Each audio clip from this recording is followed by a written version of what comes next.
welcome to another episode of T-Shirt Business Podcast.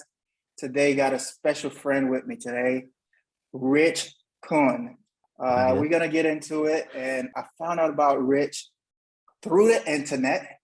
I love his content that he's doing. Love his YouTube channel. He's got a massive YouTube channel. I love his story, how he got started, and we'll get to know a little bit about him. So, Rich, just so we could get started, tell us a little bit about you, and we'll kick this thing off. All right, sure, man. So I'm 31, got 2 kids. I just thought I figured I mentioned that because a lot of people always watch me and they're like, "Oh, this dude's like 19 or 20 or something," and then I always mention I got 2 kids, and they're like, "He's not that old." But 31, man. I've been doing T-shirts for about 7. I think this is my 7th year now, starting about 2014-ish. So been selling T-shirts online ever since, and it's been pretty good. Originally a designer, started out as a graphic designer. I've been doing that since I was like 13, 14. I was doing nightclub ads, billboard designs, all the promotional work. Long story short, fast forward, was that like 10 plus years, ended up getting into T-shirts, and it's been T-shirts ever since. That's awesome. We'll get into your story. And I was watching one of your videos that you put out on YouTube, and one of the videos says you talked about your whole journey, and you talked about college, and you talked about maybe I should not have went to college. Why do you say that? Like, I say that because I have a degree from college, and I'm not using my degree like a lot of us. Right. Why you thought you should not have went to college? I still say it was a good thing I went. I mean, it gave me that boost of confidence I needed. That's for sure. But I mean, I went to AIU in Atlanta for graphic design, got my bachelor's in graphic design, but I really didn't, when it comes to graphic design wise, it's kind of what led me to getting YouTube as well.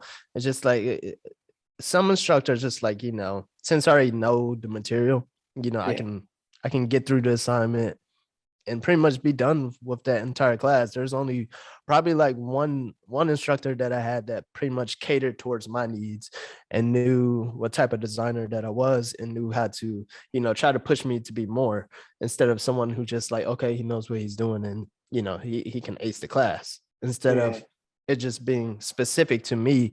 And if like I'm not improving, then, that's not an A. So, but it definitely gave me that boost of confidence, and it was really about that validation.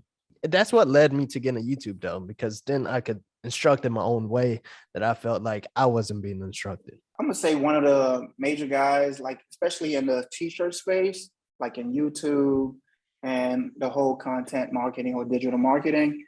So it's gotten you to that. And also in your journey, I found out a little bit just watching some of the stuff that you talked about. You started graphic designing, and that's how you got into this whole T-shirt thing. So would you say T-shirt business is something that somebody should use as a career path where they could actually make some money, especially on the online space? What do you think about that? Of course, absolutely. But it's just very. When I started, it's kind of hard to fathom. Like, people could do 6 figures a year, 7 figures a year and beyond, or even like 5-6 figure months. It's hard to even believe that whenever you first start. And that wasn't even something that I even thought of until, I got lucky my first go around, but it came with like a lot of failures in different businesses beforehand. But, my first month selling T-shirts, I think I did like $10,000 my first month just selling back to school T-shirts. And then just being able to see it one time, I'm like, I don't know where the ceiling is. I don't know how much higher I can go. So at that point, you start networking and you start surrounding yourself with other people who's within the space, and you start seeing people who's doing like 6, even 7 figures like a month or so. And you're like, man, so I guess I can do this. But, it's really about surrounding yourself by the people in the space, and just knowing that at the end of the day, everybody's in a sense kind of like average Joe. Like, everybody's the same, and like you can do the same things. So, just believing in it, that was probably the hardest part for me. Yeah. Let's practically, when you first started, right? Think about, you said 7 years, 6 years, 7 years. So like what were some of your first moves that you did? So I understand you did some vinyl stuff, right? Right. Like what was that like in the first couple of years? How did you set yourself up to where you could be where you are right now? So before I did the actual t-shirts, I did vinyl. Not knowing apparently a lot of the decorating stuff is pretty much the same space as just, t-shirts. Like I had the vinyl cutter and I was like, I'm gonna do decals. I'm gonna sell little stickers for little cars or Yeah. people put on windows. I bought the vinyl cutter. And then when I got the vinyl cutter, the most irritating thing about dealing with vinyl is if you're impatient and you're weeding the vinyl and like one side sticks to the other side. And if you can't like take it back apart, it can rip the whole thing off. And it was so frustrating. So I had like a few sales, but after a certain point, I'm like, man, this isn't it. So I sold the vinyl cutter. So you selling vinyl online, like on a website? Yeah, I sold it on Etsy. Okay, gotcha. Yeah. On a marketplace. Yeah. So I got a little bit of traction. It wasn't the greatest, but I got a few sales. So I was able to, get my hands dirty, Yeah. made some vinyl. That's shipping stuff. I had prior experience like shipping stuff because I sold on eBay and stuff like that. But that wasn't a problem. The problem was dealing with the vinyl stickers and Just doing the production and stuff.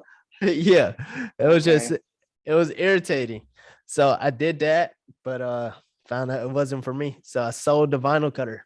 Eventually, I was like, I guess I'll do t-shirts, but I didn't know you could heat transfer vinyl was like also the same thing you use in a vinyl cutter that you can use for t-shirts. So I had to go back out and buy another vinyl cutter. Sold the vinyl machine, went back to pre-buy it. All right. But from there, used the vinyl cutter. After vinyl, got into screen printing. Okay. But I didn't get into screen printing until I did vinyl. It's like, how can you mass produce this more? Like, I wasn't really the type of person who did research before I dove into it. I did it until I did the research after I had the problem. Like, okay, how do I mass produce this t-shirt? Then I started Googling, had mass produced t-shirt, got into screen printing, bought a small setup. It's one of those Ryonet starter kits. I forgot, it was like it's between like $2 to $4 grand. I can't remember. Yeah. I did screen printing for like maybe almost a year. I think it was like 8 months or so.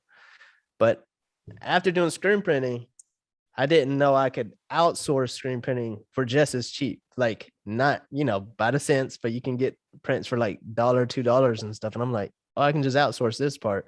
And then from there, I found out my next problem was doing one-off full color prints. So then I bought a DTG printer, got into DTG, the OmniPrint 330.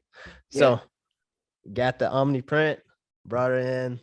Man, it was it was more headaches than any other thing to me because it was like, it was, I won't say it was slow, but I think it was slower than anything else I did.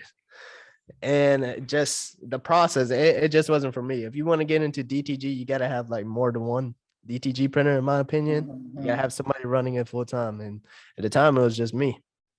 So I did that for another 8 months, sold that printer. And then eventually I landed on screen printed transfers. Screen printed transfers just ended up being my solution to, I like having a for-profit model, just like low inventory, printing as I go and as fast as possible. So screen printed transfers just ended up being the business model that worked for me.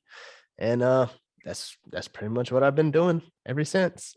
Well, that's an amazing story. So if you think about it, you've done, well, I'm not gonna say the whole gamut, but you've done a lot of like when it comes to production, you've done the vinyl, the heat press, you've done the screen printing, you've tried the DTG before you can land on what you know is that's your little space right there, which is heat press. I see now you do some stuff with Supercolor.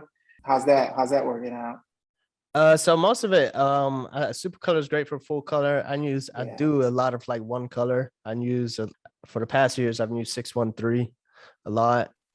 It's just, you just can't beat those prices. Of course, quality is not going to be the same as you doing a DTG print or even obviously screen print is just always going to be king. But when it comes to, if you don't want to invest into the blanks, screen print and transfers just help out in that sense. Yeah. So are you doing these shirts for your own brand that you sell on a website, or you doing it for other brands? So most of it is just like I won't necessarily say it's a brand, but it's a lot of generic t-shirt designs. You hop on Amazon, you're like, I need a birthday t-shirt. It's not really a Got brand, but it. it's a novelty gift t-shirt. So Okay. a lot of that is what I've been doing for the past years, just being generic t-shirt designs is what I call it, because I can't even really label it as a brand, and I don't produce Yeah. t-shirts for anybody else, but it's still direct to consumer.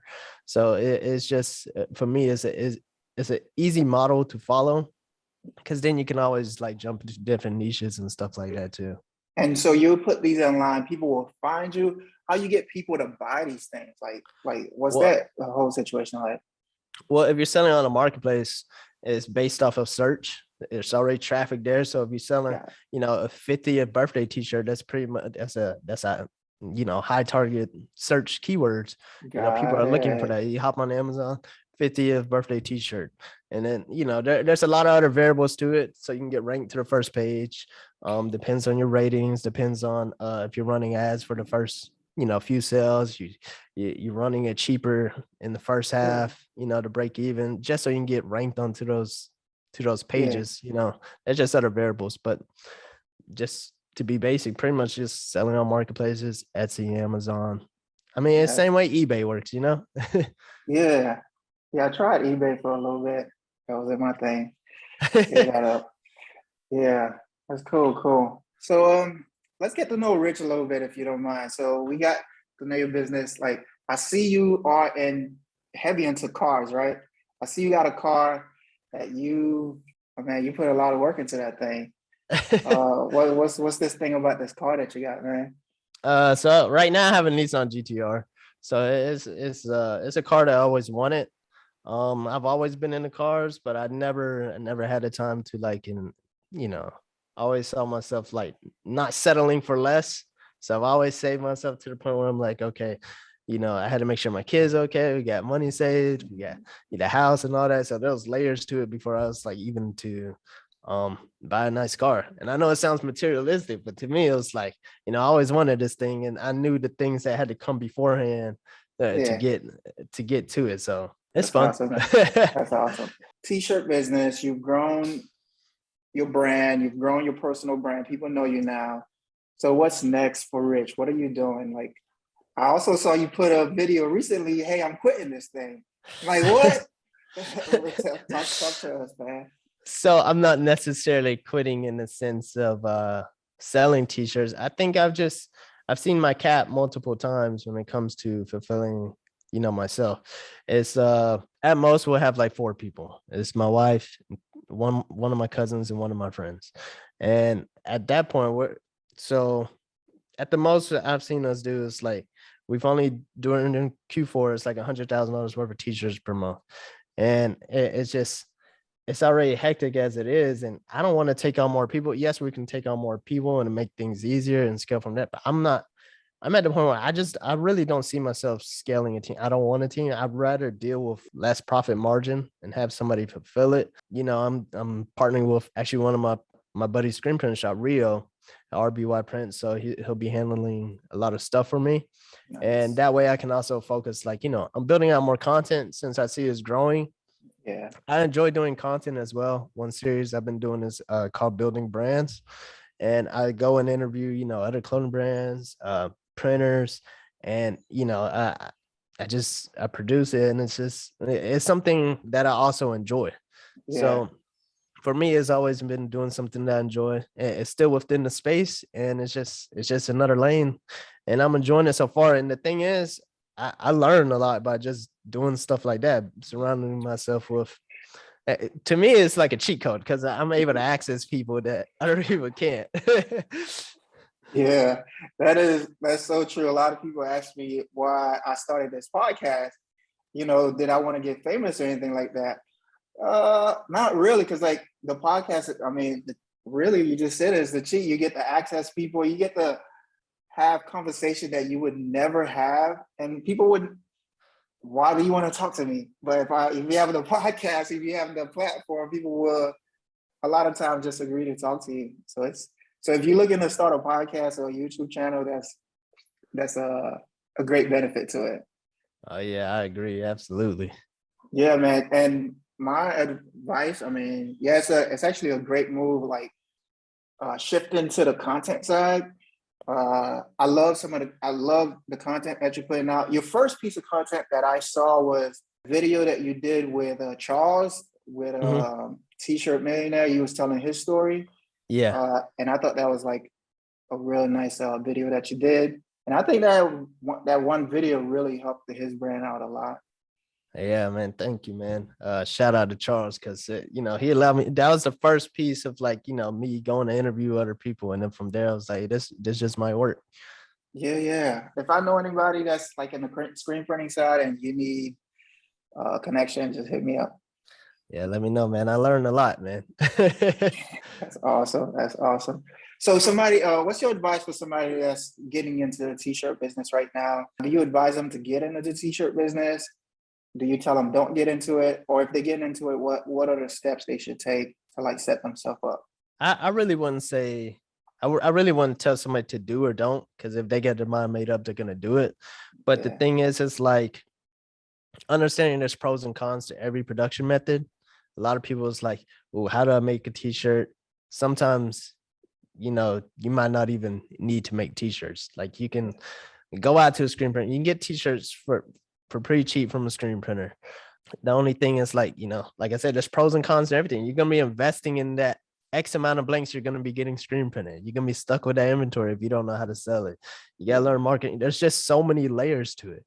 So first you got to understand, to me, the pros and cons of like each production method. You want to find somebody with a DTG printer. You want to find someone who's going to screen print your stuff or even embroider it. Or if you want to do it yourself. But you do it yourself, then you're investing in all that equipment. And then once you invest in equipment, what the scenario that I always found most people get stuck with is then they get stuck with building their own brand and start printing and producing for other brands. And then they get stuck between the two. They wanted to build their own brand, but then they get stuck doing this thing. It's just so many layers and questions that you need to ask yourself. But the most important thing as well is just, you know, jumping straight into it. Like for me, it took me years before I was like, okay, I'm gonna settle on this. But then I had to jump into screen printing first. I did a heat transfer vinyl. I did the screen printed transfers, and I physically weighed which one worked for me. But it took like a few years. So if you don't see that success in that first year, it just might not be the time yet. Let's talk about some of the businesses that you got. I mean, right now I know you do a course, right? You do that. You consult people, get into the t-shirt business, and talk about some of the stuff that you do to make money. So, of course, there's some YouTube ad revenue, but you know, it's decent. It's not it's not what people think it is, you know. So I can't make $1 million off of YouTube. Maybe, but I don't know, man. Maybe in other streams, you know, what it brings, it's the things that you bring to it, not the actual ad revenue. But outside of that, I don't really do the consulting. I may be a little more open to it this year.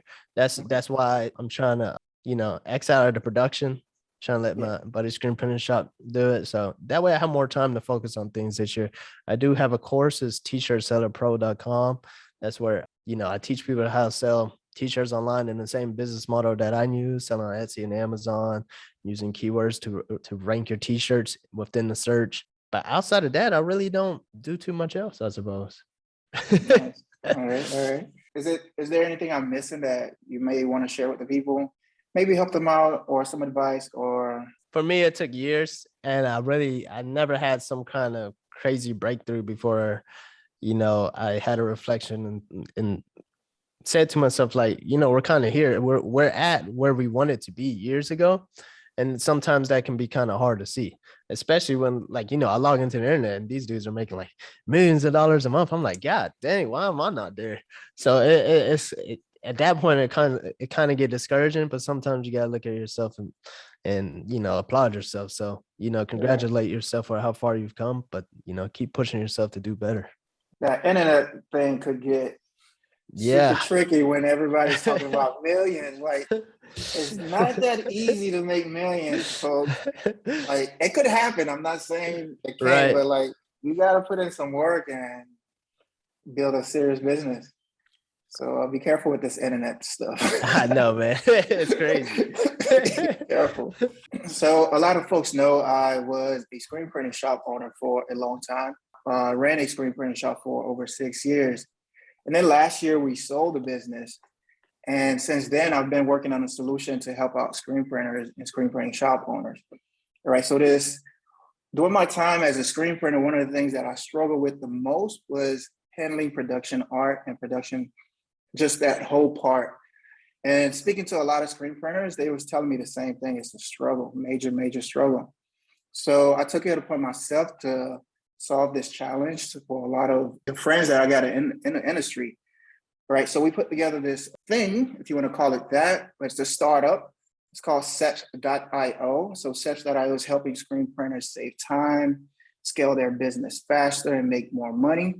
And the way that we're doing that is by helping shop with these things: proofs and mockup, vector retrace, color separation, and some custom design. So all of this is packaged nicely, where we've taken all this headache away from shops. So they don't have to do it in-house or hire expensive graphic designers. They could come to us and we'll help them out with that. Seps.io is the name of the startup. Reach out to me or go to the website, and so you can learn more about it. How can we get in touch with you? How can we do business with you? What's next for you? So I don't know what's next just yet, but check me out on Hustle Ninjas. You'll probably see what's next there. I'm gonna try to produce more of this content. Right now, what I really want to do is like come together with like a whole series, try to package up and like try to maybe get it hosted somewhere else that has way more traffic than I do. That'd be pretty neat. But as of right now, just winging it, and I'm enjoying it. So gotta enjoy it. Yeah, so, man, definitely gotta enjoy it. That's pretty much it. Check me out on Hustle Ninjas. Hustle Ninjas, go and subscribe. Rich, thank you so much for coming to T-Shirt Business Podcast. I appreciate it. I appreciate you, man.